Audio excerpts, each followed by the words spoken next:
Assalamualaikum warahmatullahi wabarakatuh. Well, students, today's meetings on the psycholinguistic class, we're gonna talk about how children learn a language.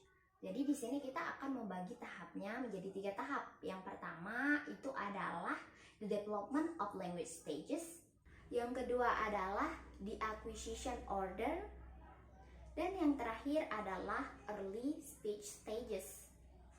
Adapun pembagian dari the development of language stages dibagi menjadi 3. Yang pertama adalah vocalization, yang kedua adalah babbling, yang ketiga adalah speech.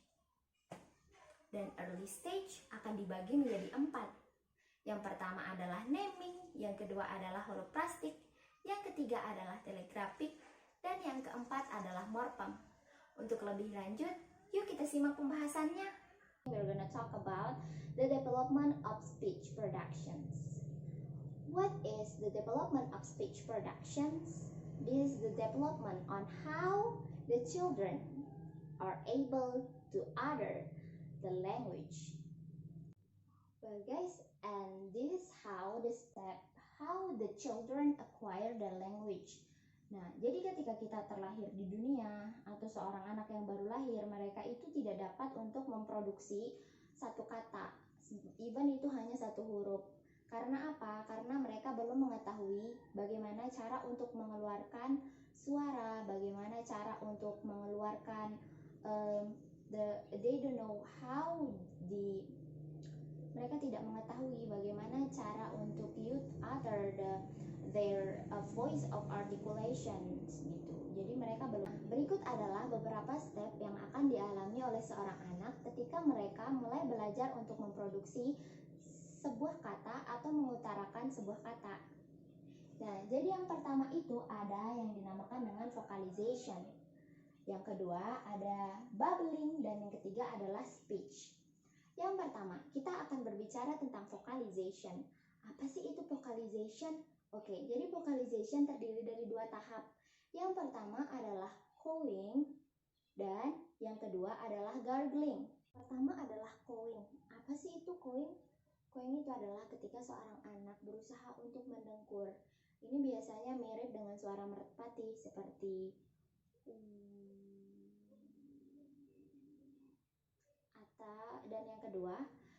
dan yang kedua itu adalah gargling. Apa sih yang dimaksud dengan gargling? Jadi gargling itu adalah ketika seorang anak berkumur-kumur itu merupakan salah satu fase di mana mereka sebenarnya ingin mengutarakan suatu kata, namun mereka tidak mengetahui bagaimana cara untuk mengeluarkan kata tersebut, seperti itu.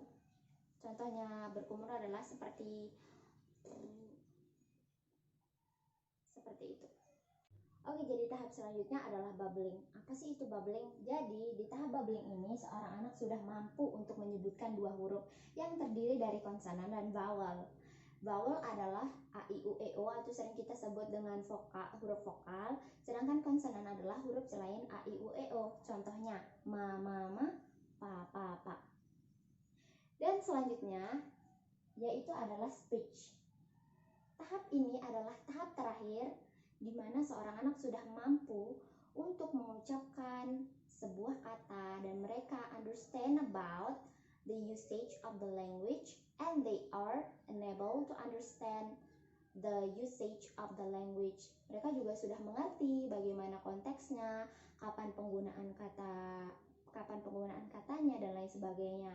Itu adalah tahap terakhir dari the development of speech production. Oke students, dan selanjutnya adalah the acquisition order. Apa sih itu acquisition order? Pada tahap acquisition order ini, anak-anak akan cenderung lebih cepat untuk mempelajari huruf-huruf seperti M, T, dan B.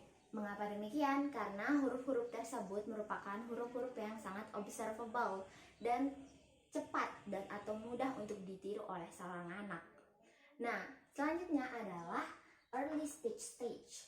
Dari tahap the development of language stages, kita telah berbicara tentang developmentnya, how the children acquire the language. Nah, selanjutnya kita sekarang akan berbicara tentang early speech stage. Adapun pada early speech stage ini dibagi menjadi 4 tahap. Yang pertama disebut sebagai naming, yang kedua adalah holoplastik, yang ketiga adalah telegrafik, dan yang keempat adalah morpheme. Oke, adapun naming ini adalah ketika seorang anak utter the language is just only one word, hanya bisa menyebutkan satu kata. Mereka misalnya hanya mampu bilang mama atau mungkin papa. Namun pada tahap naming ini anak-anak belum mampu untuk mengetahui konteks dari kata tersebut. Jadi mereka hanya mampu untuk mengutarakannya, tapi mereka masih sering mengalami kesalahan. Misalnya mereka ingin menunjuk ke arah paman mereka, namun mereka menyebutnya sebagai mama atau papa, seperti itu. Nah, selanjutnya yakni tahap holoplastik. Tahap holoplastik ini juga sama dengan naming, di mana anak-anak hanya mampu mengeluarkan satu kata saja. Namun pada tahap holoplastik ini anak-anak sudah mampu untuk menyusun beberapanya menjadi frase. Dengan cara mereka misalnya ingin mengatakan car go, mereka bilang car and go. It's mean that mereka itu mau menjelaskan bahwasanya mereka itu kemarin melihat mobil, pergi pakai mobil gitu. Nah, yang ketiga adalah telegrafik. Apa itu telegrafik? Telegrafik ini ketika seorang anak itu mampu untuk mengutarakan dua kata. Pada tahap ini anak-anak masih belum mengerti tentang word ordernya.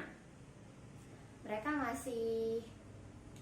sudah mampu mengutarakan dua kata, namun mereka belum mampu untuk mengerti bagaimana sih word order yang benar. Contohnya seperti ini. One cookie. It means that I want cookie. Nah, yang terakhir adalah tahap morphemic. Apa sih itu tahap morphemic? Jadi pada fase morpheme ini anak-anak sudah mampu dan they are understand about the structure of the language, dan mereka sudah mampu mengutarakan berbagai macam kosakata dalam satu waktu, dan mereka juga mampu mengerti bagaimana sih struktur yang benar. Contohnya adalah elephants. Nah, di sini mereka sudah mengerti apa maksud S yang ada di belakang sini. Mereka mengerti bahwasanya gajahnya adalah lebih dari satu, seperti itu. Mungkin sekian untuk pertemuan kita kali ini. Terima kasih atas perhatiannya. See you in the next video. And wassalamualaikum warahmatullahi wabarakatuh.